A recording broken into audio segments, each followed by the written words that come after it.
डब्यात एक बाजरीची भाकरी आणि हिरव्या मिरचीचा ठेचा ठेवला. दुपारच्या न्याहारीचा डबा बांधून मी घराबाहेर आले. चप्पल घातली. काकू बाहेर बसल्या होत्या, तर काका घरात आराम करत होते. सकाळचे 10:30 वाजले असतील. "काकू, चला येते मी." "हो, ठीक आहे." "दीपिका, आज मला थोडा उशीर झालेला, त्यामुळे मी पटकन निघायच्या तयारीत होते." तेवढ्यात काकू म्हणाल्या, "अगं दीपिका, घरात खिडकीत माझा चष्मा ठेवला आहे. आणून देशील का?" मी काकूला कसं बरं नाही म्हणणार. मी लगेच उत्तर दिलं, "हो, ठीक आहे, आणते." मी तशीच चप्पल न काढता घरात गेले. खिडकीत ठेवलेला काकूचा चष्मा उचलला आणि काकूंकडे आणून दिला. नंतर झपाझप पावलं टाकत शेताकडे निघाले. जशी मी शेतातल्या झोपडीजवळ पोहोचले, तिकडून मला त्या चौघी येताना दिसल्या. त्या चौघी म्हणजे बाजूच्या गावातल्या 4 बायका, ज्यांना मी माझ्या शेताच्या गव्हामधलं गवत काढण्यासाठी कामाला लावलं होतं. त्या चौघीही झोपडीजवळ लिंबाच्या झाडाखाली आल्या आणि मीही तिथे गेले. आम्ही सगळ्यांनी आपापले आणलेले न्याहारीचे डबे लिंबाच्या झाडाच्या फांदीला वरती बांधले. सगळ्यांनी आपापली खुरपणी घेतली. मग सुरुवात केली गव्हामधलं गवत काढायला. आम्ही जिथे गव्हाच्या शेतामधलं गवत काढत होतो, त्या शेताच्या आजूबाजूला इतर लोकांचीही शेती आहे. काही महिन्यांपूर्वी ती शेती विकली गेली होती. गव्हामधलं गवत काढत असताना माझ्यासोबतची राधा काकू म्हणाली, "ही बाजूची शेती कोण्या श्रीमंत माणसाने विकत घेतली आहे म्हणे. आणि बघा ना, तिथे विहीर खोदण्याचं कामही सुरू आहे. तब्बल 100 फूट विहीर खोदली जाणार आहे बया." मी आश्चर्याने म्हणाले, "हो का काकू? पण कोण आहे तो श्रीमंत माणूस?" "कोण जाणे बाई, मी तर पाहिलंही नाही त्याला." म्हणे, "तो कधी कधी इकडे शेतामध्ये शहरातून येतो, पण त्याला शेती करण्याचा खूप छंद आहे. त्यामुळे त्यांनी ही शेती जास्तीच्या भावात विकत घेतली." "दीपिका, तू पाहिलंस का गं?" "काय झालं काकू?" "अगं, त्या शेतामध्ये मोठं घरही बांधलं जात आहे. तिथे पाया खोदण्याचं काम सुरू आहे." "हो का काकू? छान आहे बाई. श्रीमंत लोकांची तर गोष्टच वेगळी असते." मी काकूच्या बोलण्याला दुजोरा देत म्हणाले, "दुपारपर्यंत आम्ही गव्हातलं गवत काढले. दुपारी न्याहारीची वेळ झाली. त्यामुळे मी आणि त्या 4 बायका झोपडीजवळ लिंबाच्या झाडाखाली न्याहारी करायला बसलो. न्याहारी करत असताना साधारण 30 ते 32 वयाचा एक युवक आमच्याकडे येताना राधा काकूंना दिसला. लगेचच राधा काकू म्हणाल्या, "अगं बाई, हा कोण आहे नवीन माणूस? तो इकडेच येत आहे आपल्याकडे." तो व्यक्ती आमच्या शेताच्या पलीकडच्या शेतातून आमच्याकडे येत होता वाटतं. तो आमच्याकडे येऊ लागल्यामुळे आम्ही सगळे सावध झालो. "अगं राधा काकू, तो तर इकडे आपल्याकडेच येत आहे." "हो ना बाई, कोण आहे काय माहिती." आम्ही आता आमचे बोलणे बंद केले. हळूहळू चालत तो आमच्या जवळ पोहोचला. आम्ही जिथे लिंबाच्या झाडाखाली मांडी घालून न्याहारी करत होतो, तिथेच येऊन तो थांबला. आम्ही मुद्दामच त्याच्याकडे बघत नव्हतो. तेवढ्यात तो म्हणाला, "अहो काकू." राधा काकूंना संबोधून म्हणाला. राधा काकूंनी त्याच्याकडे पाहिलं आणि म्हणाल्या, "हा बोला दादा." "अहो काकू, थोडं पाणी मिळेल का?" राधा काकू म्हणाल्या, "होय, मिळेल की." "अगं दीपिका, दे की त्यांना पाणी." "होय होय, देते काकू." मी लगेचच पाण्याचा ग्लास घेतला. व्यवस्थित धुवून घेतला थोड्या पाण्याने. तो ग्लास भरून त्या युवकाला पाणी देण्यासाठी उठले. मी पहिल्यांदा त्याच्याकडे पाहिले. तो या गावचा मुळीच वाटत नव्हता आणि शेतकरी आहे असंही वाटत नव्हतं. दिसायला अतिशय राजबिंडा, धष्टपुष्ट, शरीरयष्टी, जीन्स पॅन्ट आणि साधारण पांढऱ्या रंगाचा टी-शर्ट घातलेला. मी त्याच्या हातात पाण्याचा ग्लास देत असताना त्याने माझ्या डोळ्यात डोळे टाकून पाहिले. त्याच क्षणी मी माझी नजर दुसरीकडे वळवली. त्याने ग्लासाला ओठ न लावता वरूनच पाणी पिले. पाण्याचा रिकामा ग्लास माझ्याकडे दिला आणि माझ्याकडे पाहत म्हणाला, "धन्यवाद." मी फक्त मान हलवली आणि परत खाली बसले. राधा काकूंकडे पाहत तो म्हणाला, "अहो काकू, ही तुमची शेती आहे का? नाही दादा, ही माझी शेती नाही. मी तर इथे मजुरीने आले आहे. ह्या पोरीची शेती आहे, दीपिकाची. राधा काकू माझ्याकडे इशारा करत म्हणाल्या.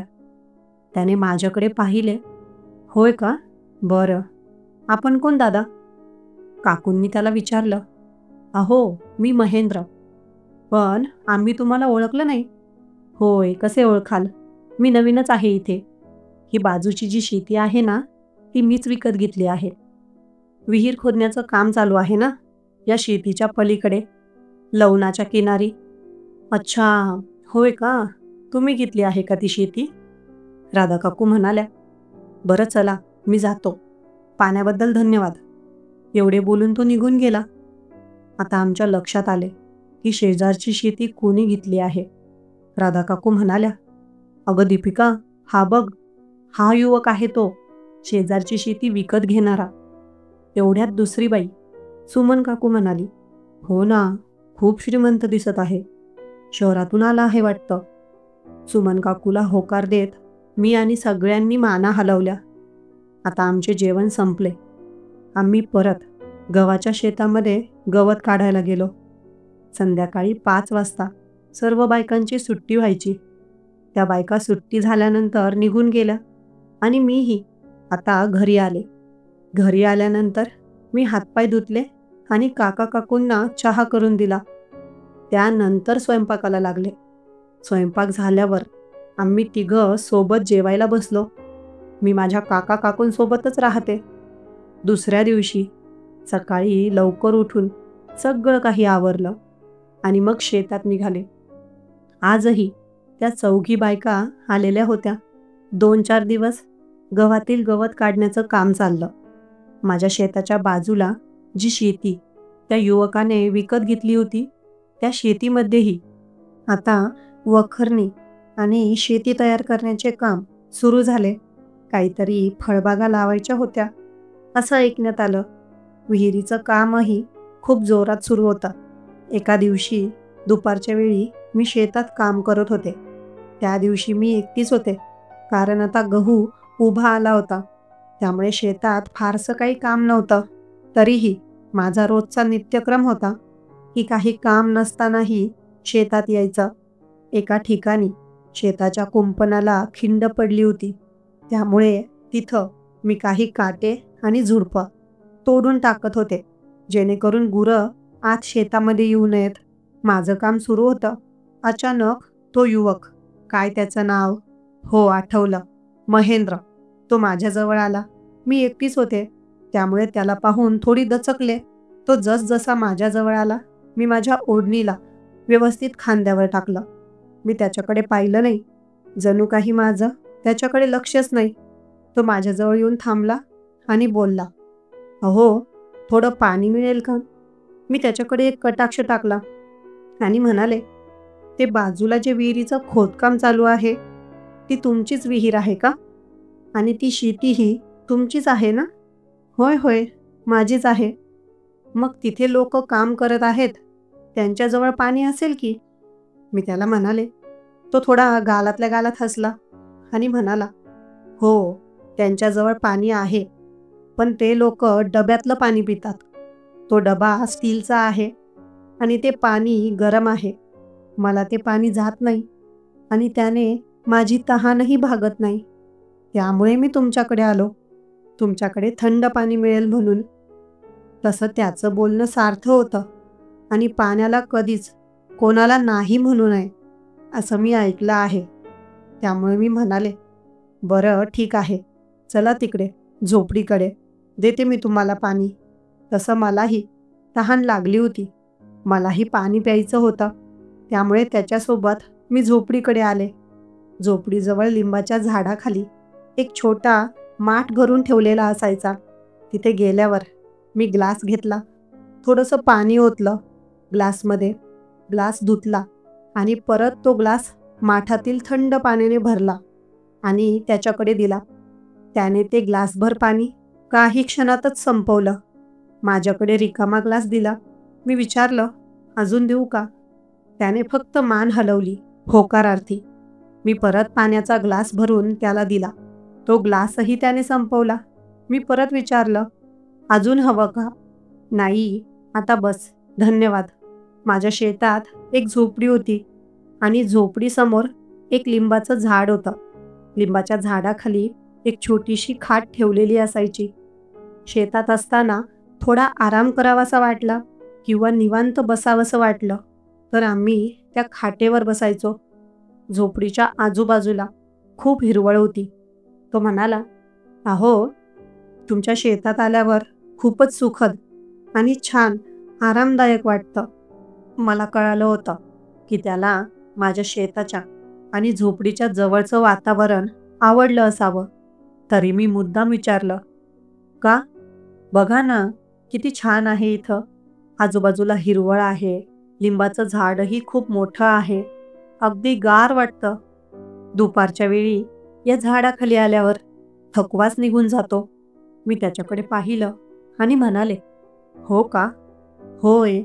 बरं, तुझी हरकत नसेल तर एक विचारू का तुला? तो मला म्हणाला, होय, विचारा की. मला तुमच्या या शेतात आणि लिंबाच्या झाडाखाली खूप छान वाटतं. कधी-कधी जर माझी इच्छा झाली तर इथे येऊन बसू शकतो का मी? त्याच्या या गोष्टीने मी थोडी आश्चर्यचकित झाले. तसं त्याला हवं तर तो येऊ शकला असता, पण त्याने माझ्याकडून अशी परवानगी मागितली. त्याबद्दल मला त्याचं थोडं कौतुकच वाटलं. हो, येऊ शकता ना, त्यात काय एवढं?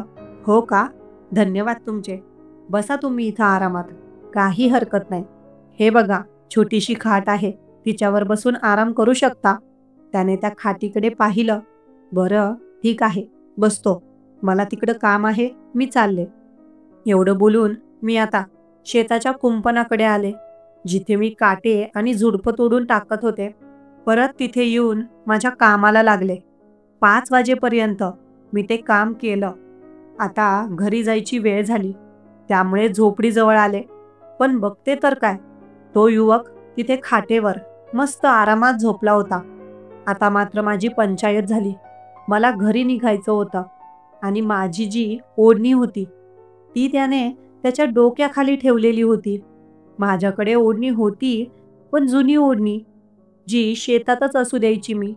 म्हणजे अंगावरची नवी ओढणी शेतात काम करत असताना खराब होणार नाही म्हणून. पण आता जुनी ओढणी घेऊन घरीही जाऊ शकत नव्हते शेतातून. काय करावं काही कळत नव्हतं. त्याला उठवावं लागणार हे मात्र निश्चित. मी आता त्याला उठवण्याचं ठरवलं आणि आवाज दिला, अहो, अहो, झोपलात का? तो मात्र खूप गाढ झोपेत होता. त्याला जाग आली नाही. मी त्याच्याजवळ गेले. हळूच त्याच्या खांद्याला हात लावून त्याला हलवलं आणि उठवू लागले. तो खडबडून जागा झाला आणि उठून बसला. माझ्याकडे पाहत म्हणाला, सॉरी सॉरी, माफ करा, झोप लागली मला. हो, काही हरकत नाही. माझी ओढणी तिथे आहे. तो म्हणाला, कुठे? तिथं खाटीवर. हो का? सॉरी सॉरी, कुठे आहे? मी बोटाने इशारा केला ओढणीकडे. त्याने त्याच्या बाजूला असलेली ती ओढणी उचलली आणि पुढे हात करून माझ्याकडे दिली. त्याच्या हातातून ओढणी घेतली मी आणि तिथं लिंबाच्या झाडाला डबा बांधलेला होता न्याहारीचा, तोही सोडला.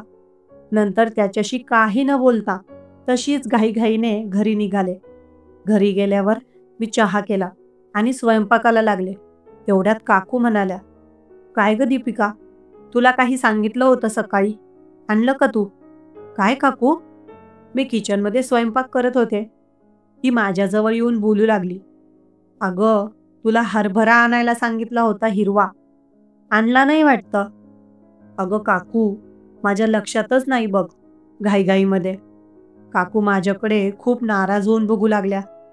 काही न बोलता त्या लगेच दुसऱ्या रूममध्ये निघून गेल्या. मी मात्र स्वयंपाक करण्याच्या घाईमध्ये होते, त्यामुळे काकूंच्या बोलण्याकडे जास्त लक्ष दिलं नाही. स्वयंपाक तयार झाला आणि जेवायला वाढलं. काका काकू बाहेर बसले होते. अहो काका काकू, चला जेवायला. मी आवाज दिला, तरी काका काकू जेवायला आले नाहीत. अहो चला की, भूक लागली आहे मलाही. तुम्हाला नाही लागली का?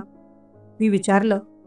काकू म्हणाल्या, भूक तर लागली आहे, पण तुला शेतामधून हिरवे हरभरे आणायला सांगितले होते, पण तू आणले नाहीस. अगं काकू, उद्या घेऊन येईल ना. मी त्यांना खूप विनंती केली. तेव्हा ते दोघे जेवायला आले. जेवण करत असताना मात्र काका काकू माझ्याशी जास्त बोलले नाहीत. मला थोडं वाईटच वाटलं, पण माझीच चूक होती. त्यांनी मला हरभरा आणायला सांगितला होता आणि तो मी आणला नव्हता. खरं तर येण्याच्या वेळी मला घाईघाईनेच निघावं लागलं, त्यामुळे विसरले मी. दुसऱ्या दिवशी नेहमीप्रमाणे शेतात आले आणि कुंपण करण्याचं काम करू लागले. शेतात बरीचशी पुरुषांची कामं मी स्वतःच करून घेत असे. तसं मला या सर्व कामांची सवय होती. दुपारी आज शेतात एकटीच होते. न्याहारी करू लागले माझ्या झोपडीजवळ. पण तेवढ्यात तो युवक परत आला. मला माहिती होतं हा पाणी प्यायला आला असेल. तो जसजसा माझ्या जवळ आला त्याने माझ्याकडे पाहून थोडं स्मित केलं. इच्छा नसतानाही मी त्याच्यासोबत थोडीशी हसले. स्वतःच म्हणाले, "बरं, पाणी हवं का तुम्हाला?" "होय होय." मी लगेचच पाण्याचा ग्लास धुतला आणि त्याला ग्लास भरून पाणी दिलं. मी न्याहारी करत होते, पण तो आल्यामुळे मी आता ते बांधून ठेवू लागले. तेवढ्यात तो म्हणाला, "काय झालं? तुम्ही जेवण करत होता ना?" "नाही नाही, झालं माझं जेवण." "जेवण करून घ्या तुम्ही. मी जातो वाटल्यास लगेच." "नाही, तसं काही नाही. तुम्हाला हवं असेल तर तुम्ही बसू शकता. पण खरंच माझं जेवण झालं आहे."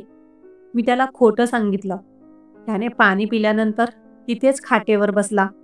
त्याने त्याचा मोबाईल खिशातून काढला आणि त्यात काहीतरी करू लागला. मीही आता परत तिकडे कुंपण करत होते, तिकडे जाण्याचं ठरवलं. तेवढ्यातच तो म्हणाला, "अहो, तुम्ही एकट्याच असता? तुमचे घरचे म्हणजे आई वडील वगैरे ते नाही आहेत का शेतात?" "नाही, ते म्हातारे आहेत आणि त्यांना शेतात येणं जास्त आवडतही नाही. शेतात सगळं मीच सांभाळते." "होय का? तुमचं नाव काय?" असं त्याने मला विचारलं. आता माझं नाव विचारण्याचा काही अर्थ नव्हता. माझं नाव जाणून काय करायचं होतं त्याला? पण त्याने विचारलं म्हणून मला सांगणं भाग होतं. "माझं नाव दीपिका." "होय का?" माझं नाव ऐकून त्याच्या चेहऱ्यावर एक वेगळंच हास्य दिसलं, जे त्याने लगेच लपवलंही. लगेचच तो म्हणाला, "माझं नाव महेंद्र." मला त्याचं नाव जाणून घेण्यात काही इंटरेस्ट नव्हता, पण तरीही त्याने सांगितलं म्हणून "होय का?" एवढाच मी त्याला प्रतिसाद दिला. त्याच्याशी पुढे काही न बोलता मी परत तिकडे दुसरीकडे कामाला निघून गेले. थोड्या वेळाने परत मी झाडाखाली आले, तर तो तिथेच बसला होता. त्याला पाहून थोडं आश्चर्य वाटलं, पण त्याला त्या झाडाखाली बसण्यात समाधान आणि आनंद वाटायचा.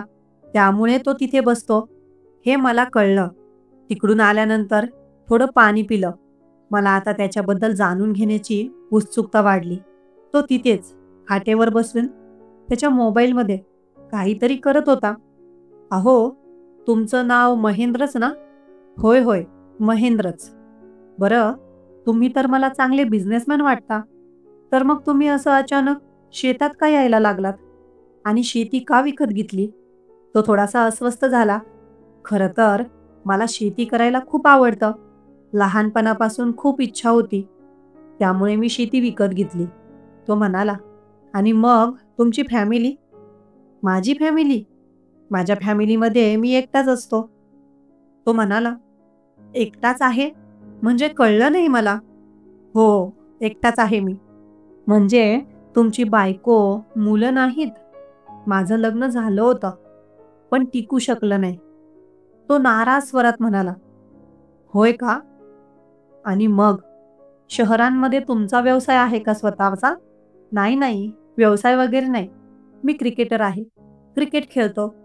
पण क्रिकेट खेळण्यात आणि त्यामध्ये करिअर करण्यातही मला एवढा आनंद वाटला नाही. त्यामुळे वाटलं की मस्त खेड्यागावात जाऊन राहावं, शेती करावी आणि नैसर्गिक पद्धतीने जीवन जगावं."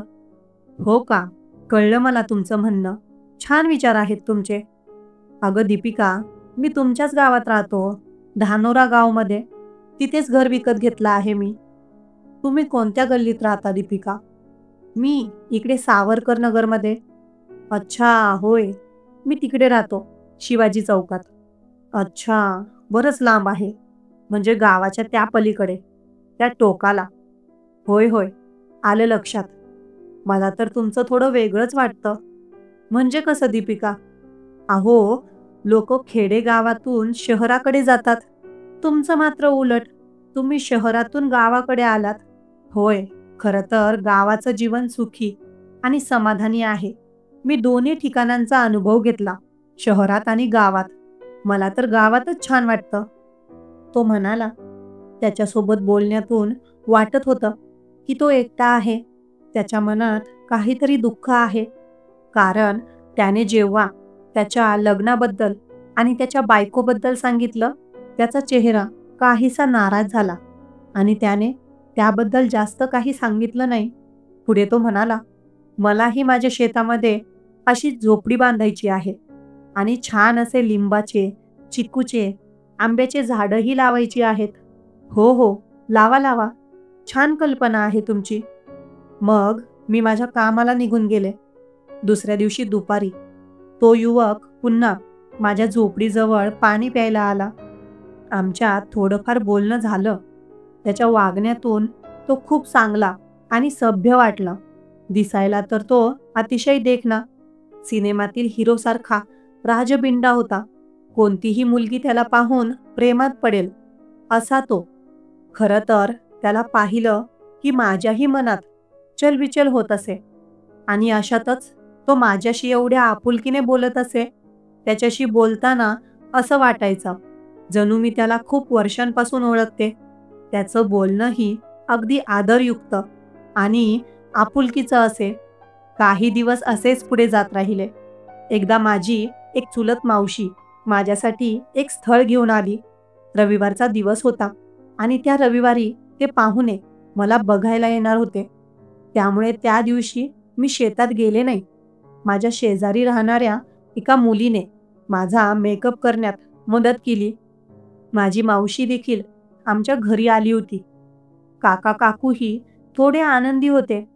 दुपारी 1 वाजेच्या आसपास ते पाहुणे आले.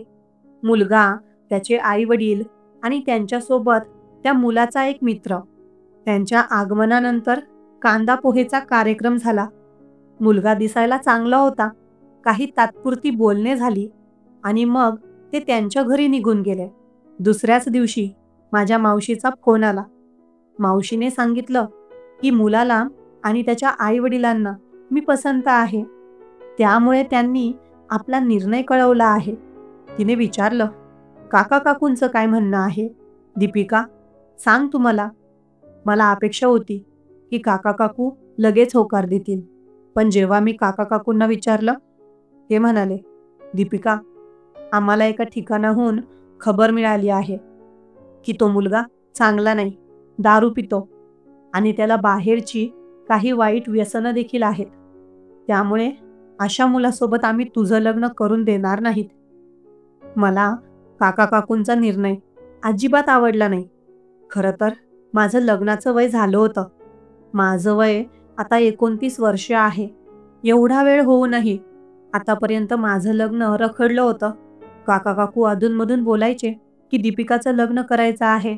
पण प्रत्येक वर्षी काही ना काही अडथळा यायचा आणि माझं लग्न राहून जायचं. शिवाय बरेच मुलं मला बघण्यासाठी येत असत.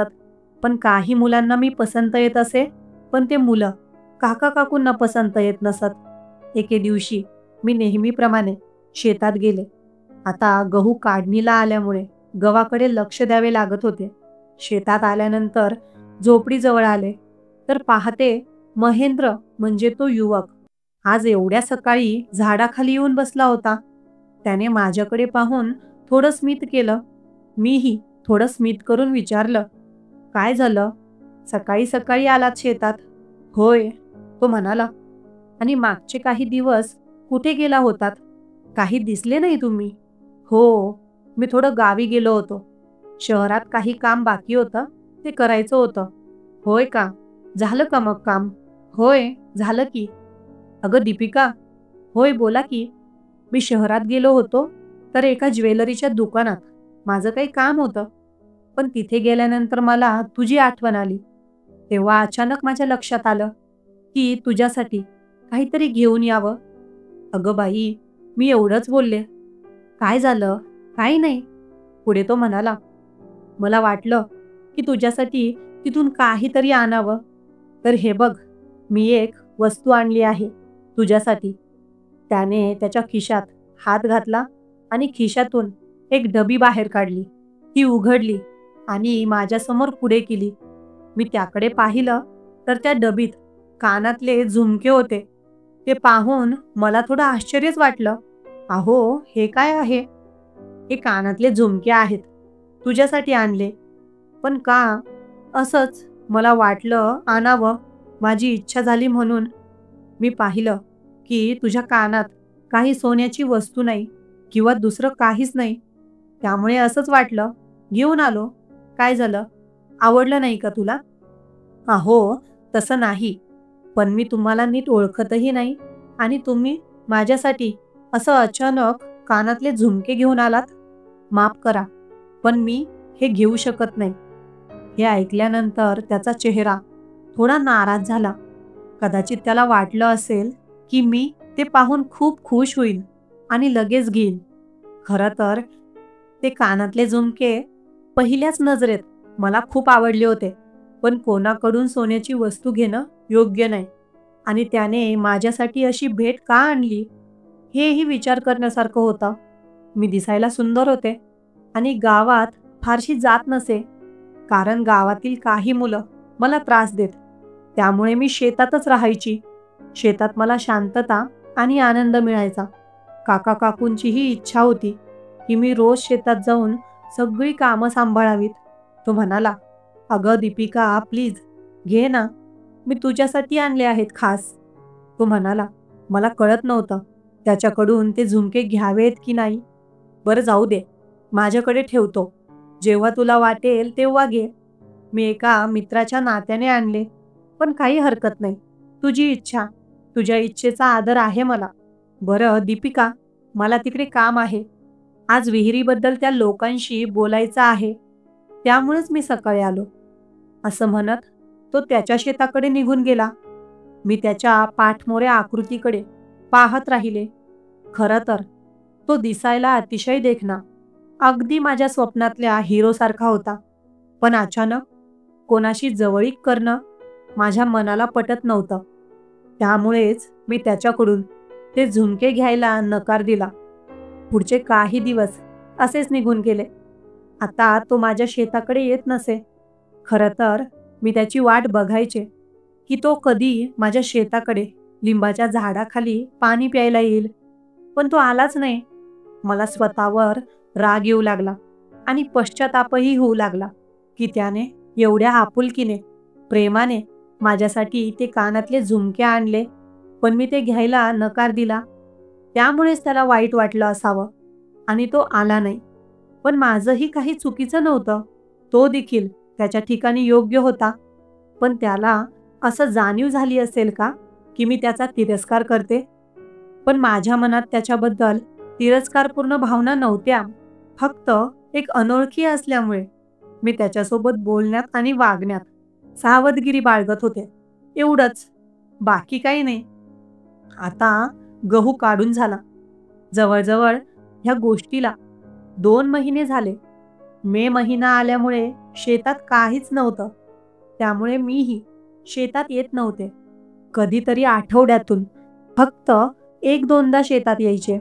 एके दिवशी मी सकाळीच शेतात आले. आता शेतांमध्ये काही पिकं नव्हती. त्यामुळे सगळं शेत अगदी मोकळं आणि सपाट दिसत होतं. मी जशी माझ्या शेताच्या झोपडीजवळ आले, तिथूनच मला लांबवर त्या युवकाचं, म्हणजे महेंद्रचं घर बांधणं सुरू असल्याचं दिसलं. मोठं सिमेंटचं घर बांधलं जात होतं आणि विहिरी खोदली असल्यामुळे विहिरीच्या बाजूला खूप मोठा मातीचा, दगडांचा आणि मुरुमाचा ढीगही होता. त्याच्या बाजूलाच मला तोही दिसला. त्याला पाहिल्यानंतर मनात एक वेगळीच भावना आली. जवळजवळ 1.5-2 महिने झाले होते त्याला बघून. मनात आलं की आत्ताच त्याने माझ्याकडे यायला हवं आणि माझ्याशी बोलायला हवं, पण तो तसं करणार नाही हे मला कळून चुकलं. आता माझ्या मनामध्ये खूप दुविधा निर्माण झाली. खरं तर मला आत्ताच असं वाटू लागलं की त्याच्याकडे जावं, त्याच्याशी बोलावं, पण तिकडे जाण्याचं काही कारणही नव्हतं. आता मीच डोक्यात एक कल्पना बनवली आणि निघाले त्याच्या विहिरीकडे, जिथे तो उभा होता. हळूहळू चालत गेले. दुरूनच त्याचं लक्ष माझ्याकडे गेलं आणि तो तिथेच थांबला. जणू काय तो माझ्या येण्याची वाटच पाहत आहे, असं मला वाटलं. जशी मी त्याच्याजवळ पोहोचले, त्याच्या चेहऱ्यावर हास्य उमटलं. त्याने मला लगेच विचारलं, "दीपिका, कशी आहेस?" आपसुकच माझ्या तोंडातून शब्द निघाले, "मी छान आहे. तुम्ही कसे आहात?" "मीही छान आहे." "बरं, आज कसं काय येणं केलं माझ्या शेताकडे?" त्याने विचारलं. "काही नाही, असंच आले आहे. यायला नको होतं का?" "नाही, नाही, तसं नाही. मी फक्त विचारत होतो. तू पहिल्यांदा माझ्या शेताकडे आलीस, त्यामुळे. मला तुमची विहीर बघायची होती, त्यामुळे आले." मी स्पष्ट केलं. "होय का? बरं, बरं. तुला काही पाणी वगैरे हवं का?" "दीपिका, नाही, नाही. पाणी पिऊन आले आहे मी." मे महिना होता. खरं तर हा. सकाळीच खूप ऊन पडत होतं आणि गरमही होऊ लागलं. "अगं दीपिका, इकडे झाडाखाली ये. इथे गार आहे बघ. छान वाटेल." मी तिकडे गेले, झाडाखाली. त्याने प्लास्टिकच्या खुर्च्या ठेवल्या होत्या. मी खुर्चीवर बसले. तिकडे विहिरीकडे काही लोक काम करत होते. "बरं, कसं चाललंय तुमच्या विहिरीचं काम?" "हो, छान चाललंय. थोडंच काम राहिलं आहे आता." "होय का? विहिरीला छान पाणी लागलं आहे वाटतं." "होय, होय. दीपिका, पाणी छान लागलं आहे विहिरीला." तो खुश होत म्हणाला. आता पुढचे काही दिवस असेच निघून गेले. पावसाळा जवळ आला. जून महिना सुरू झाला आणि पहिला पाऊसही पडला. गावात लोकांच्या पेरणीची कामं सुरू झाले. माझ्याही शेतात पेरणी सुरू झाली. काही शेतात मी डाळिंब लावले आणि बाकीच्या शेतीमध्ये कपाशी पेरली. कपाशी लावण्याच्या दिवशी तो युवक म्हणजे महेंद्रही त्याच्या शेताकडे दिसला. मला वाटलं की त्याच्याकडे जाऊन त्याच्याशी 2 शब्द बोलावेत, पण माझ्यासोबत काही बायकाही होत्या, ज्या माझ्या शेतामध्ये कपाशीची लावणी करायला आलेल्या. त्यामुळे मला तिकडे जायला जमले नाही. दुसऱ्या दिवशीही काही कपाशी लावणी बाकी होती, त्यामुळे काही बायका आलेल्या होत्या. दुपारच्या वेळी झाडाखाली आम्ही न्याहारी करत असताना महेंद्र तिकडून आला. त्याला पाहून मनात आणि हृदयात एक वेगळीच धडधड उठली. जसा जसा तो तिथे जवळ आला, माझ्याकडे पाहून म्हणाला, "पाणी मिळेल का थोडं?" "हो, मिळेल की." मी म्हणाले. मी लगेचच ग्लास धुवून ग्लासभर पाणी त्याला दिलं.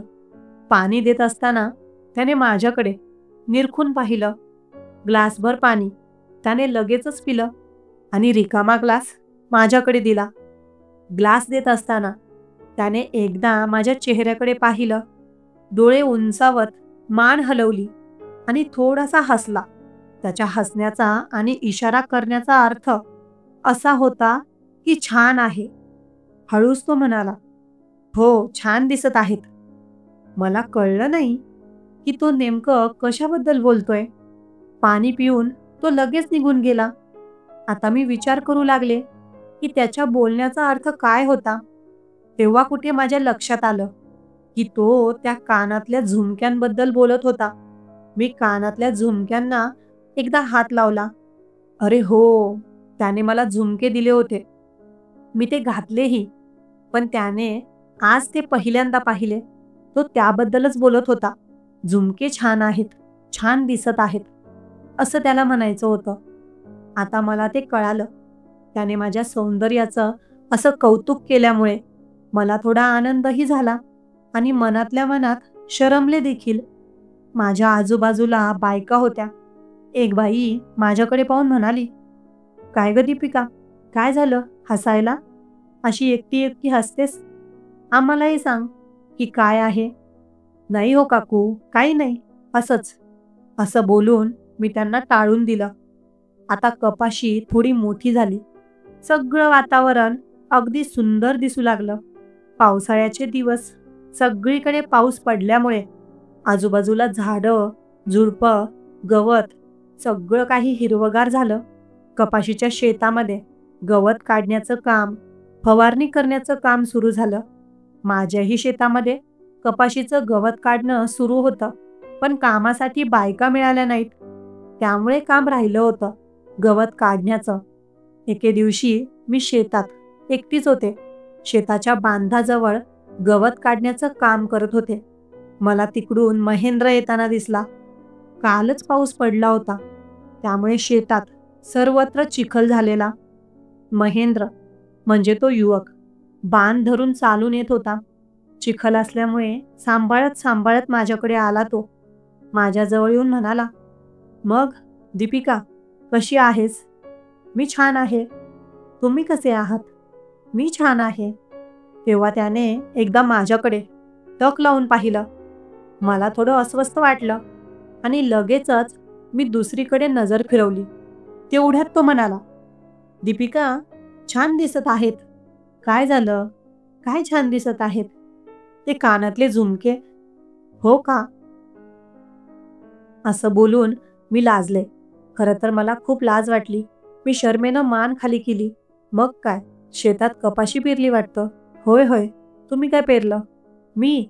मला हे कपाशी वगैरे बद्दल तर काही माहीत नाही. मी सर्वत्र फळबागा आणि फुलं लावण्याचं व फुलवण्याचं ठरवलं आहे." "हो का? छान आहे. फळं आल्यावर तुमच्या शेतातले फळं खायला मिळतील आम्हाला." "होय होय, मिळतील की दीपिका, अगदी हक्काने." "दीपिका, तुला एक विचारू का?" "होय, विचारा की. पण तुला वाईट वाटेल कदाचित." "मग राहू दे, नका विचारू." "असं नाही, विचारा." "दीपिका, तुझ्याकडे पाहून वाटत नाही की तुझं लग्न झालं असेल, पण मला माहीत नाही, त्यामुळेच विचारलं." "दीपिका, तुझं लग्न झालं आहे का?"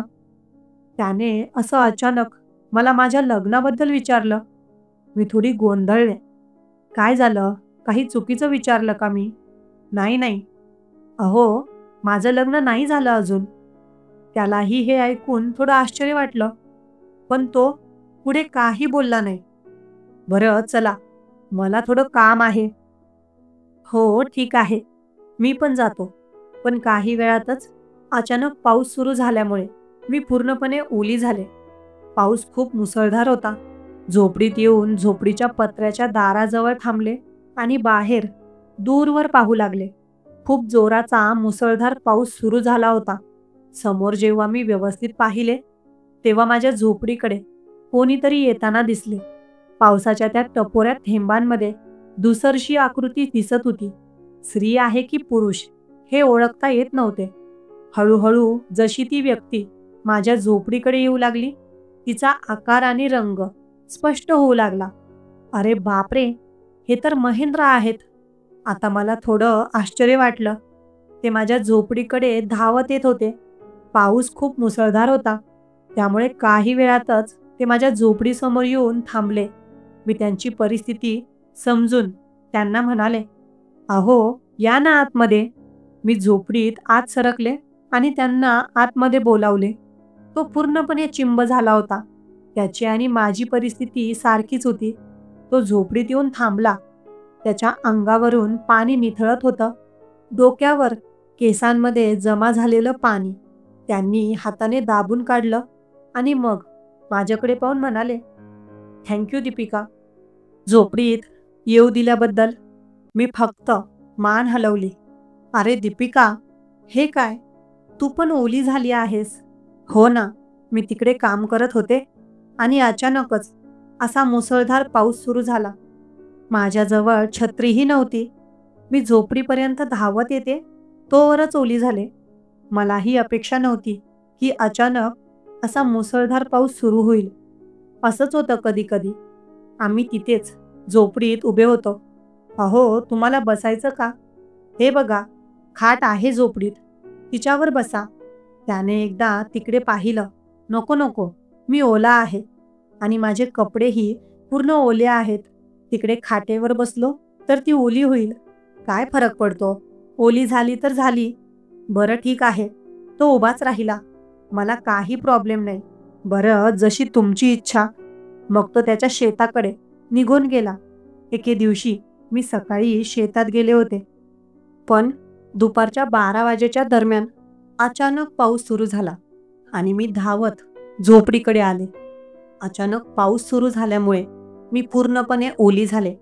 पाऊस खूप मुसळधार होता. झोपडीत येऊन झोपडीच्या पत्र्याच्या दाराजवळ थांबले आणि बाहेर दूरवर पाहू लागले. खूप जोराचा मुसळधार पाऊस सुरू झाला होता. समोर जेव्हा मी व्यवस्थित पाहिले, तेव्हा माझ्या झोपडीकडे कोणीतरी येताना दिसले. पावसाच्या त्या टपोऱ्या थेंबांमध्ये धुसरशी आकृती दिसत होती. स्त्री आहे की पुरुष हे ओळखता येत नव्हते. हळूहळू जशी ती व्यक्ती माझ्या झोपडीकडे येऊ लागली, तिचा आकार आणि रंग स्पष्ट होऊ लागला. अरे बापरे, हे तर महेंद्र आहेत. आता मला थोडं आश्चर्य वाटलं. ते माझ्या झोपडीकडे धावत येत होते.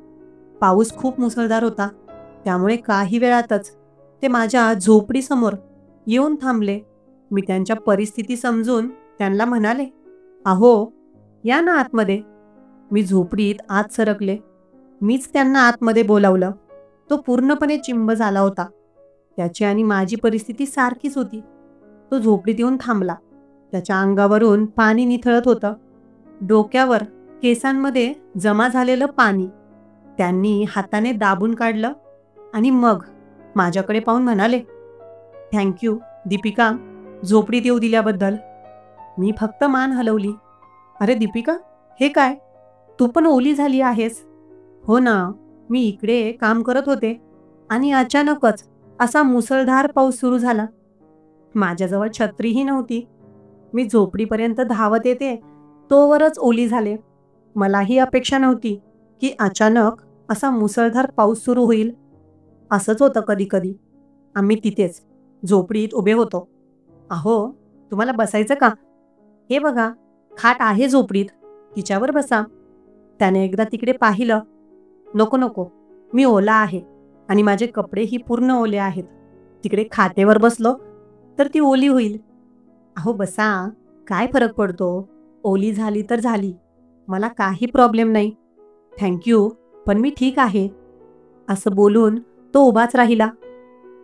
"बरं महेंद्र, जशी तुमची इच्छा."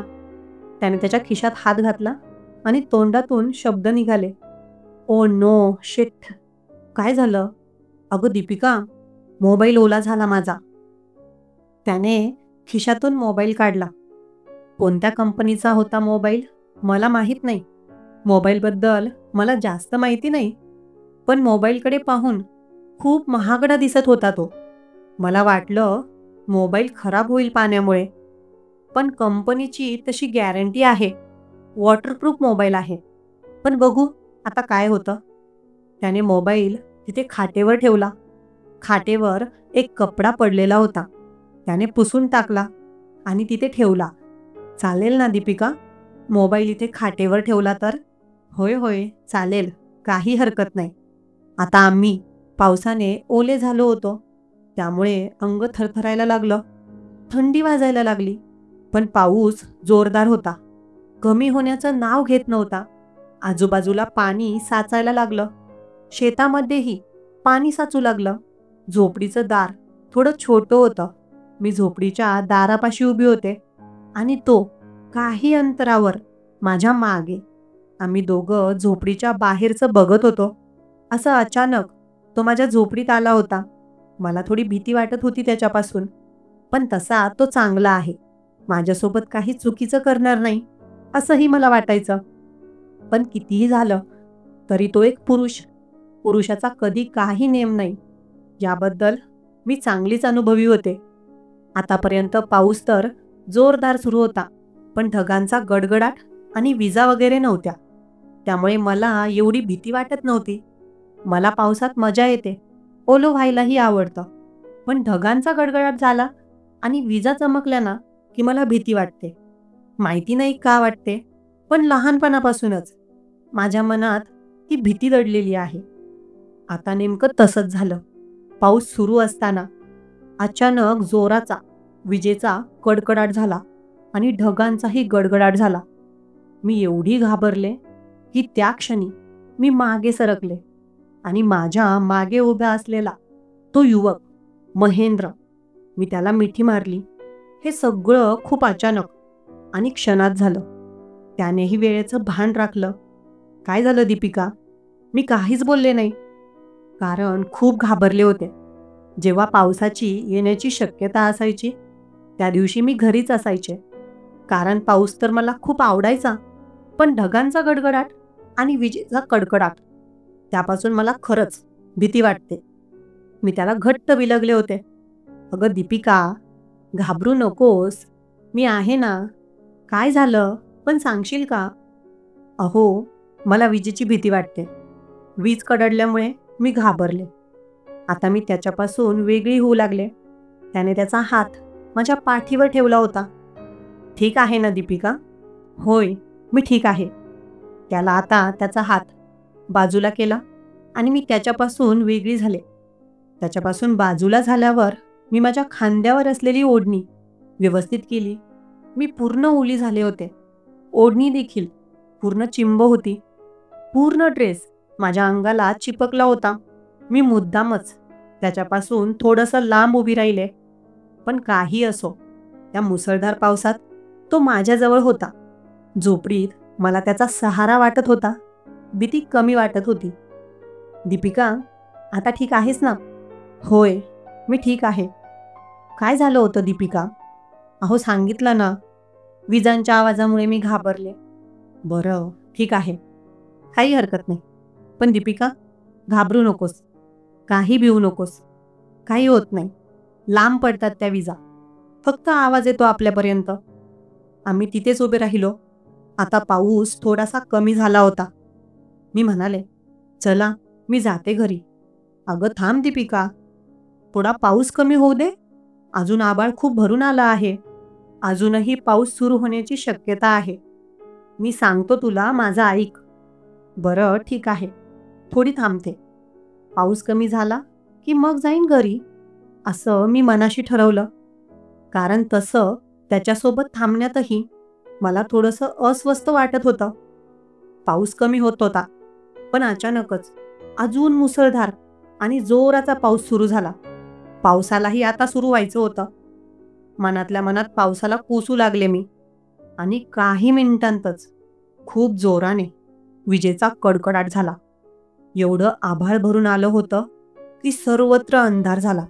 झोपडीत खूप अंधार पसरला आणि ती वीज कडाडल्यामुळे खूप जोराचा आवाज झाला आणि प्रकाशही पडला. मी खूप घाबरले. हे सगळं अचानक व्हायचं. वीज पडली की मी घाबरायचे. जसा विजेचा आवाज झाला मी खूप दचकले. मला भानच राहिलं नाही. त्या क्षणी बाजूला उभा असलेला महेंद्रला जाऊन बिलगले. डोळे मिटून घेतले मी. पूर्ण डोकं त्याच्या खांद्यावर, त्याच्या छातीवर ठेवलं. दोन्ही हातांनी त्याला घट्ट मिठी मारली. काही क्षण गेले तेव्हा मी परत भानावर आले. विजेच्या कडकडाटामुळे मी त्याला मिठी मारली आहे याचं मला ध्यान आलं. त्याने त्याचा एक हात माझ्या डोक्यावर ठेवला होता. विजेचा कडकडाट आणि ढगांचा आवाज कमी झाला तेव्हा तो म्हणाला, दीपिका, घाबरू नकोस, मी आहे ना. काही भिवू नकोस प्लीज. ठीक आहे. मी तिथेच त्याच्या खांद्यावर डोकं ठेवलं होतं. मी फक्त मान हलवली. त्याच्यापासून वेगळं होणार तेवढ्यातच अजून एक वीज कडाडली. अगो बाई, अजून. मी त्याच क्षणी त्याच्या कमरेभोवती डिले केलेले हात जोराने दाबले आणि त्याला चिटकले. अगं दीपिका, मी आहे ना, घाबरू नकोस तू. त्याने त्याचा एक हात माझ्या पाठीवर ठेवला. आम्ही दोघे ओले चिंब होतो. दोघांच्या अंगावरचे पाणी निथळून कमी झालं होतं, पण कपडे मात्र ओलेच होते. दीपिका, भिवू नकोस, मी आहे. अशीच राहा वाटलं तर काही वेळ. ठीक आहे. तिथं झोपडीचा खांब होता. तो 2 पावलं मागे सरकला आणि झोपडीच्या खांबाला टेकून उभा राहिला. त्याच्यासोबतच 2 पावलं मी देखील पुढे सरकले. त्याने आता झोपडीच्या खांबाला टेकून सहारा घेतला. त्यामुळे त्याला व्यवस्थित उभं राहता येत होतं. पण मी मात्र त्याला घट्ट बिलगले होते. दीपिका, मला नाही वाटलं होतं की तू एवढी धाडसी मुलगी विजेच्या आवाजांना घाबरत असशील, पण मी तुझी मस्करी नाही करत. ते मी फक्त सांगत आहे. वाईट नको वाटून घेऊस. हो, नाही वाटत मला वाईट. आता ती माझी कमतरता आहे, तर मी काय करू? हो, बरोबर बोललीस दीपिका. काही मिनिटात पुन्हा वीज जोराने कडाडली. आता विजेलाही वाटत होतं की मी त्याला तसंच बिलगून राहावं. त्यामुळेच वीजही आता माझी मजा घेत आहे असं वाटू लागलं. त्याचा एक हात माझ्या पाठीवर आणि मी माझ्या दोन्ही हातांनी त्याला घट्ट मिठी मारलेली. पाऊस जोराचा सुरू होता. बाहेर झोपडीत खूप अंधार होता, कारण आभाळ पूर्ण काळोखलेलं होतं आणि त्यातच झोपडीवर काही हिरव्या वेली चढल्या होत्या. बाहेरचा थोडाफार प्रकाश देखील झोपडीत येत नव्हता. खूप अंधार झोपडीत, पण आम्ही एकमेकांच्या जवळ होतो. एकमेकांचे चेहरे पाहू शकत होतो. मी हळूच माझं डोकं त्याच्या खांद्यावरून उचललं. थोडी मागे होऊ लागले, पण त्याचा हात माझ्या कमरेवर आणि पाठीवर असल्यामुळे जणू काही त्याने मला त्याच्या मिठीत घेतला आहे असं वाटलं. पण माहीत नाही का, मला त्याच्या जवळ असण्यात एक वेगळंच सुख आणि समाधान वाटू लागलं. माझ्या आयुष्यात ही पहिलीच वेळ होती की मी कोणत्या पुरुषाच्या इतक्या जवळ गेले होते. गावात कोणाचीही हिंमत नव्हती की माझ्याकडे डोळे वर करून पाहायची. जर कोणी वेगळ्या नजरेने पाहिलं असतं तर त्याला त्याची शिक्षा मिळाली असती. मी जागच्या जागी शिव्या घातल्या असत्या.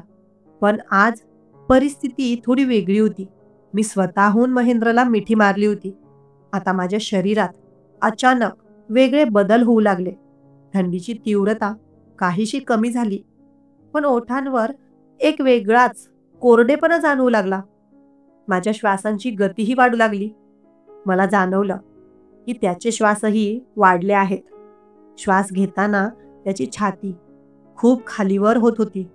आता मला जाणवलं की मला त्याच्यापासून वेगळं व्हायला हवं. एका पुरुषाच्या इतक्या जवळ जाणं आणि अशा परिस्थितीत योग्य नाही.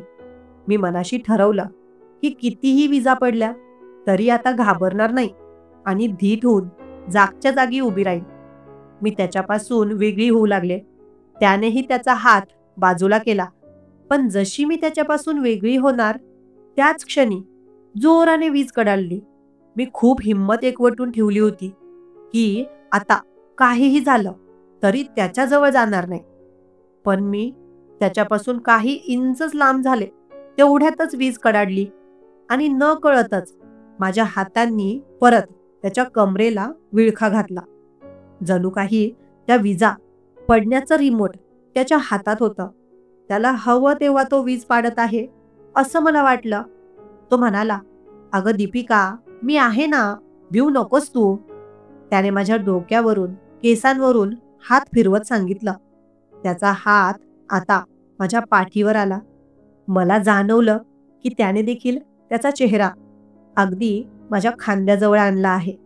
मला त्याच्या ओठांचा स्पर्श माझ्या मानेजवळ जाणवू लागला. पण माहीत नाही का, मला ते हवं हवंसं वाटू लागलं.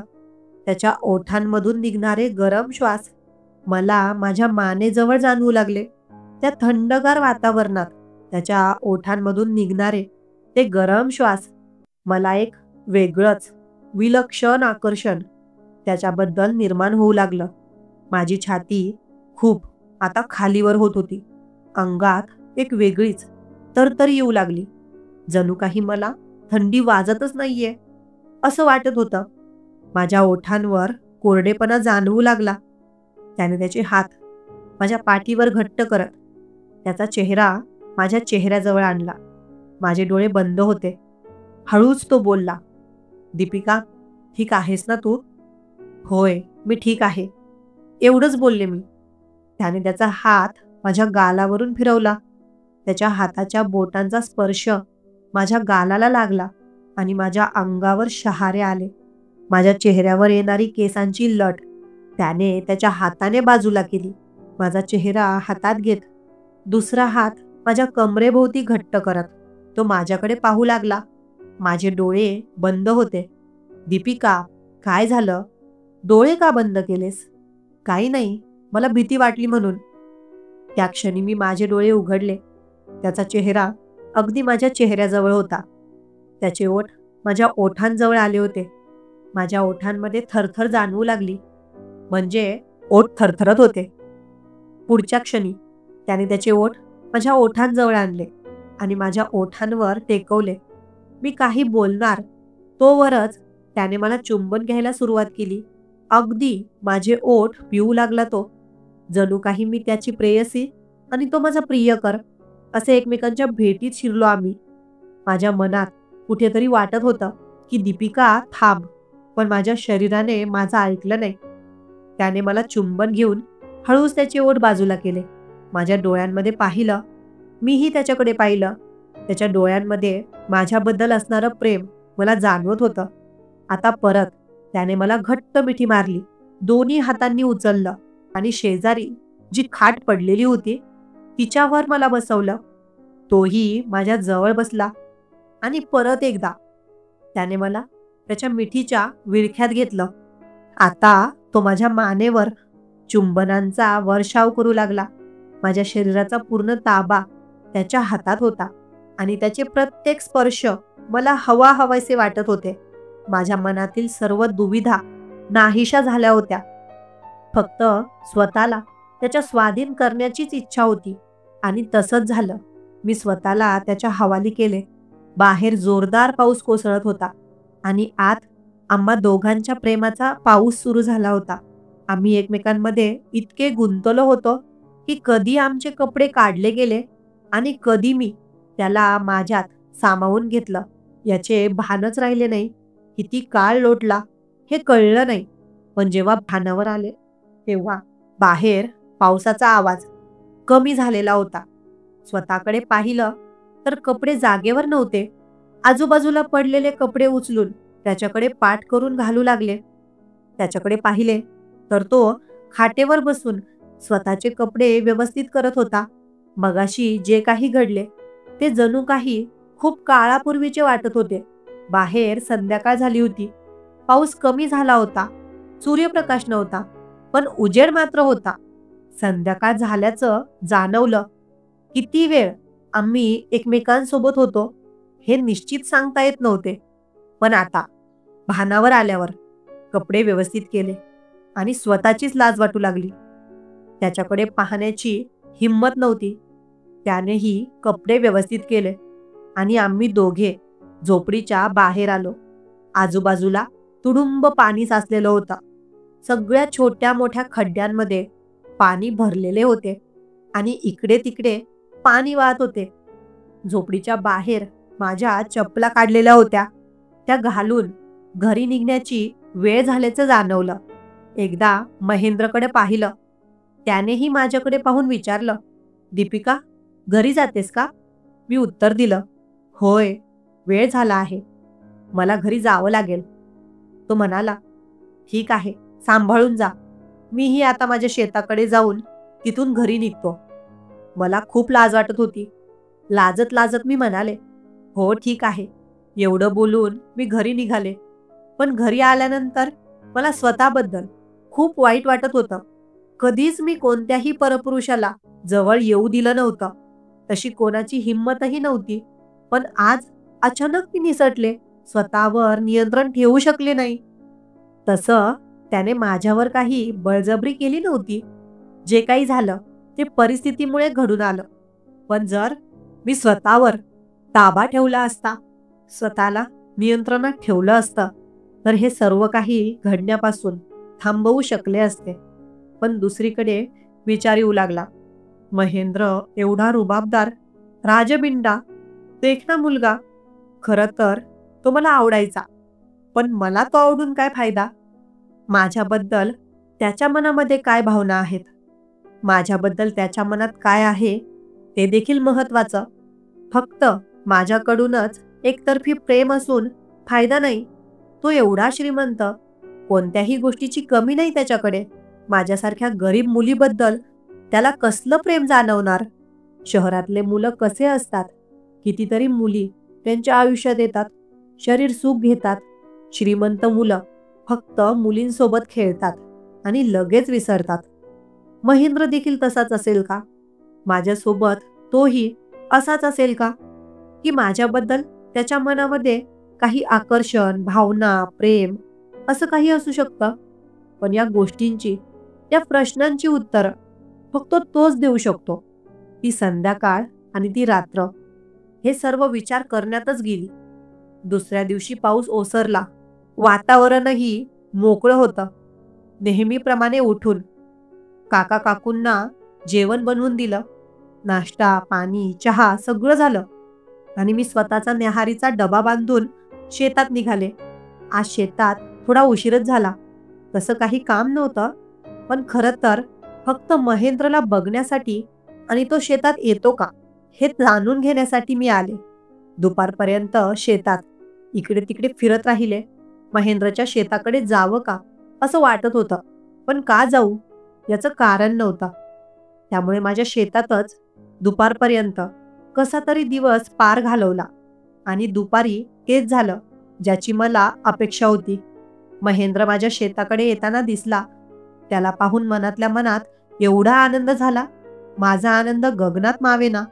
काही वेळाने तो माझ्याजवळ आला, पण मी मात्र त्याच्याशी काही बोलले नाही. मुद्दामच असं दाखवण्याचा प्रयत्न केला की मी नाराज आहे आणि काल जे काही झालं त्याबद्दल थोडी अस्वस्थ आहे. आणि खरंच मी अस्वस्थ होतेच. काय झालं दीपिका, कशी आहेस? मी काहीच बोलले नाही. जणू काही मला काही ऐकायलाच येत नाही. तो 2 पावलं अजून पुढे आला आणि म्हणाला, कशी आहेस? होय, मी ठीक आहे. न्याहारी झाली का दीपिका? दुपारची तुझी? तो चक्क दुपारच्या जेवणाला न्याहारी म्हटला होता, आमच्या गावातल्या भाषेत. त्याच्याकडे एकदा क्षणभर पाहिले. त्याने ट्राउझर पॅन्ट आणि एक छानसा शर्ट घातला होता. दीपिका, काय झालं? बोलत नाहीस तू माझ्याशी? नाराज आहेस का? नाही, मी नाराज नाही. दीपिका, काल झालेल्या गोष्टीबद्दल तुझ्या मनात काही घेऊन बसली नाहीस ना? मी काहीच बोलले नाही. दीपिका, खरं तर तुला माहितीच आहे, काल किती पाऊस होता आणि झोपडीत आपण दोघंच होतो. तू परत परत माझ्याजवळ यायचीस, मला बिलगायचीस, मला मिठीत घ्यायचीस. दीपिका, खरं तर तू एवढी सुंदर आहेस आणि स्वतःहून माझ्या एवढ्या जवळ आलीस. काल मी स्वतःवर ताबा ठेवू शकलो नाही. त्यामुळेच आपल्या दोघांमध्ये काल पुढचं काही बोलण्याच्या आधीच तो तिथेच थांबला. दीपिका, खरं सांगू का? खरं तर मला तू आवडतेस. काल जे झालं त्याबद्दल विसरून जा, पण उद्याचा विचार कर. दीपिका, मला तुला माझी जीवनसंगिनी बनवायला आवडेल. एवढं स्पष्ट बोलला तो, पण मी त्याला नीट ओळखतही नाही आणि तो सरळ मला जीवनसंगिनी बनवण्याचं बोलून गेला. त्याची आणि माझी बरोबरी कुठेच नव्हती. शिक्षणात नाही आणि कोणत्याच गोष्टीत नाही. मी त्याच्याकडे बघितलंही नाही. जणू काही तो माझ्याशी मस्करी करत आहे असं मला वाटलं. तसंच त्याचं बोलणं मस्करी करण्यासारखंच होतं. त्याच्यासारखा व्यक्ती मला त्याची बायको बनवेल हा विचार किती पोकळ आणि कल्पनारम्य. पण मी मात्र त्याच्या बोलण्याला काहीच उत्तर दिलं नाही. तो माझ्याजवळ आला आणि थेट माझ्या मनगटाला धरून म्हणाला, दीपिका, मी काय बोलतोय? तू माझ्याकडे दुर्लक्ष का करतेस? अहो, दुर्लक्ष करू नाहीतर काय करू? तुमच्यात आणि माझ्यात किती अंतर आहे? तुम्ही शहरातले, मी खेड्यातली एक साधारण मुलगी. आणि तसंही तुमचं लग्न झालं आहे. तुमच्या बाबतीत मला काहीच माहिती नाही. उद्या तुमची बायको येऊन उभी राहिली तर माझ्यासारख्या गरीब मुलीचं काय होणार? दीपिका, थांब, तुला सांगतो. माझ्याबद्दल सगळं ऐकायचं आहे का तुला? होय, सांगा. आम्ही तिथेच शेताच्या बांधावर दगडांवर बसलो. दीपिका, हे बघ, मी एक चांगला आणि मोठा क्रिकेटर होतो. तसा अजूनही आहे. आंतरराष्ट्रीय मॅचेसही खेळलो आहे. माझं करिअर अगदी उंचीवर होतं.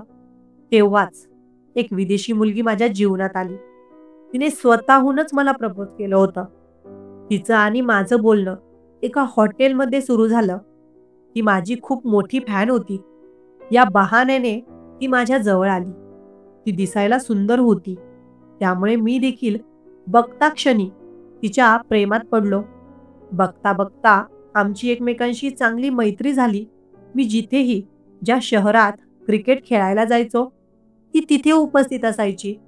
माझा नंबर तिच्याकडे, तिचा नंबर माझ्याकडे. फोनवर आणि इंटरनेटवर एकमेकांशी बोलणं सुरू झालं आणि अचानक एके दिवशी तिने मला प्रपोज केलं आणि लग्नाची मागणी घातली. विदेशी मुलीसोबत माझं लग्न होणार ही भावना अत्यंत सुखावह होती. लहानपणी माझं जीवनही साधारणच होतं. खूप श्रीमंत नव्हतो. आम्ही साधारण कुटुंबातले. मला क्रिकेटची आवड होती. त्यामुळे मी इथपर्यंत पोहोचलो. पण असं अचानक ही विदेशी मुलगी माझ्या आयुष्यात आली आणि तिने मला लग्नासाठी मागणी घातली. काही जवळच्या ओळखीच्या मित्रांनी व लोकांनी मला तिच्याशी लग्न करायला हो सांगितलं आणि मी तिच्याशी लग्न केलं. आता आम्ही एकमेकांसोबत राहू लागलो. माझं क्रिकेट करिअर अगदी उंचीवर चाललं होतं.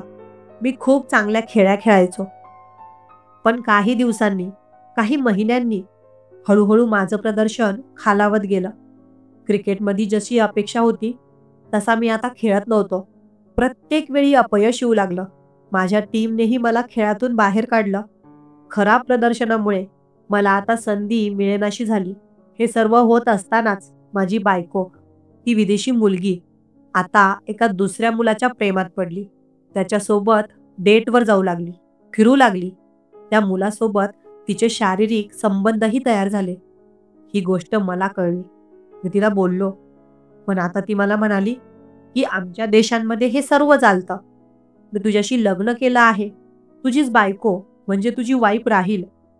पण मला दुसऱ्यांसोबतही जाण्याचा अधिकार आहे. मला ती गोष्ट अजिबात आवडली नाही.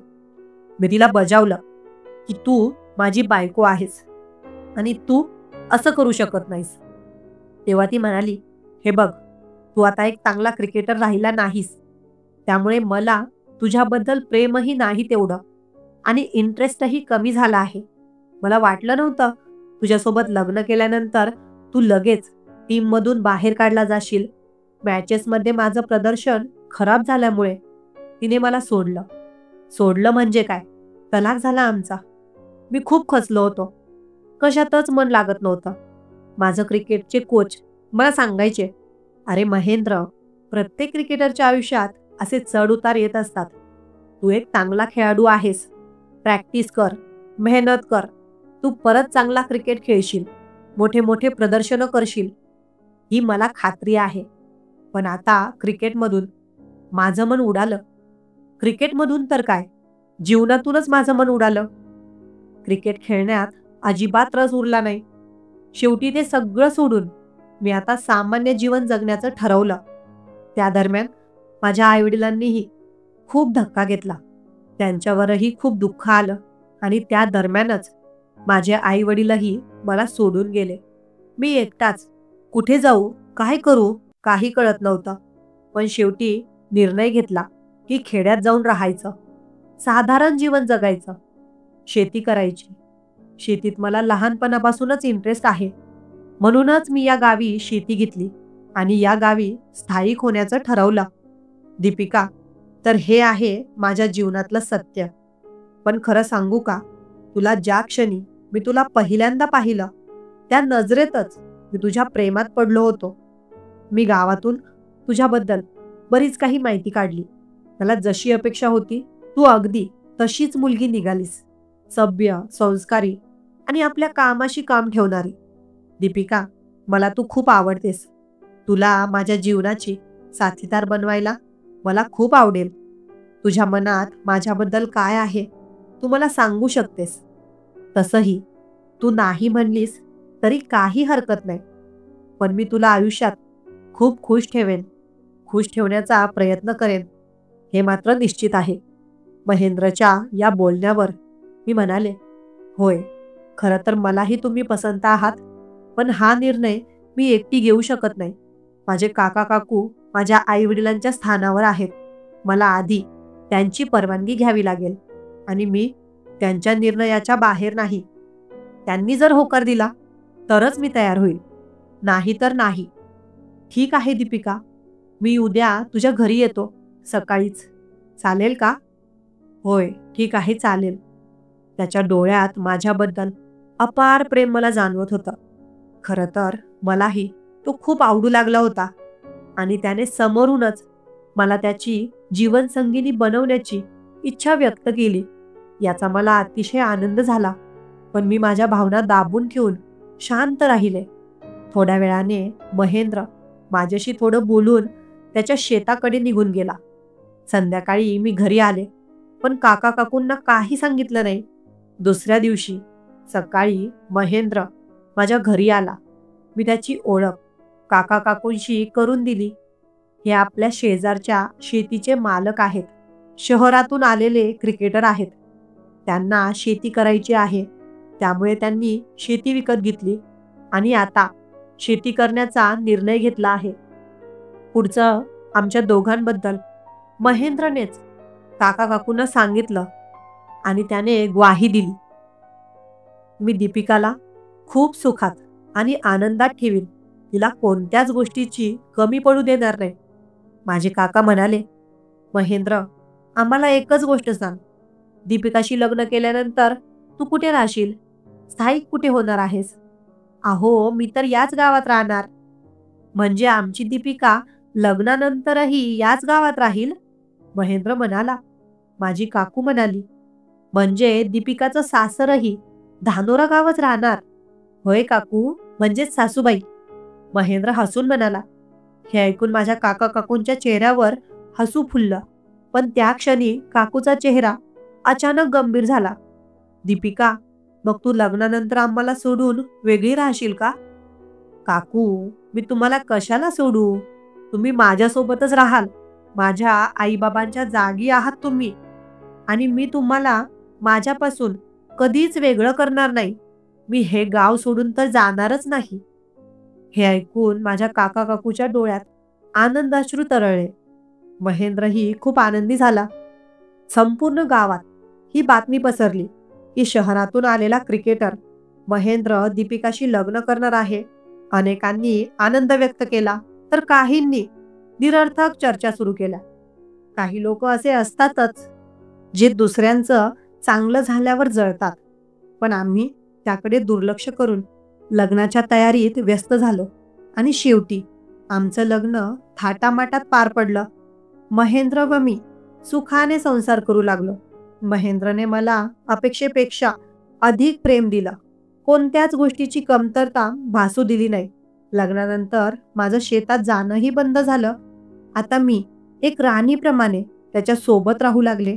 पण मी काका काकूंनाही माझ्यापासून वेगळं केलं नाही. एके दिवशी काकूची तब्येत अचानकच खूप बिघडली. आम्ही तिला तातडीने दवाखान्यात दाखल केलं, पण तिची तब्येत दिवसेंदिवस खालावत गेली. शेवटी तिलाही कळून चुकलं की ती फार काळ या जगात राहणार नाही. एकदा मी तिच्या जवळ बसले होते. तिने माझा हात हातात घेतला आणि म्हणाली, दीपिका, तुला एक गोष्ट सांगू का? सांग ना काकू. दीपिका, खरं सांगायचं तर तुझ्या काकांना आणि मला खूप भीती वाटायची. तुझं लग्न झालं की तू आम्हाला सोडून जाशील आणि मग आमचं काय होईल? म्हणूनच तुझ्यासाठी आलेली कित्येक चांगली स्थळं आम्ही नाकारली. काही वेळा तर लोकांना तुझ्याबद्दल चुकीचं सांगूनही आम्ही स्थळं नाकारली. पण पोरी, महेंद्रसारखा मुलगा तुझ्या आयुष्यात आला.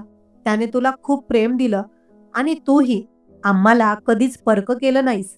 आम्ही तुझ्याशी जे वाईट केलं त्याबद्दल आम्ही तुझे खरंच गुन्हेगार आहोत. होऊ शकेल तर आम्हाला माफ कर.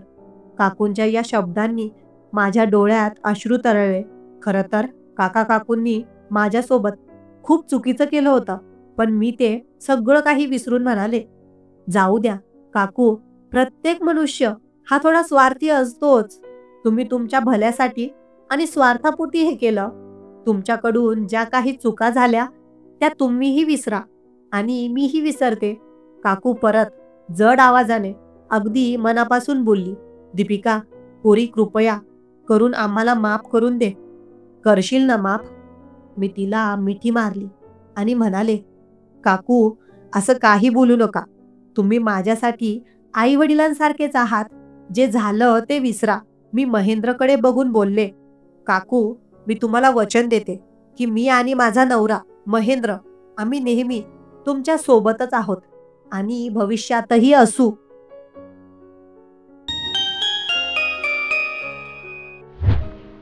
मित्रांनो, तुम्ही माझी ही कथा पूर्ण ऐकल्याबद्दल आभार. जर तुम्हाला माझी ही कहाणी आवडली असेल तर तुमच्या प्रतिक्रिया मला कमेंट बॉक्समध्ये नक्की कळवा हा. सदैव आनंदी राहा. धन्यवाद.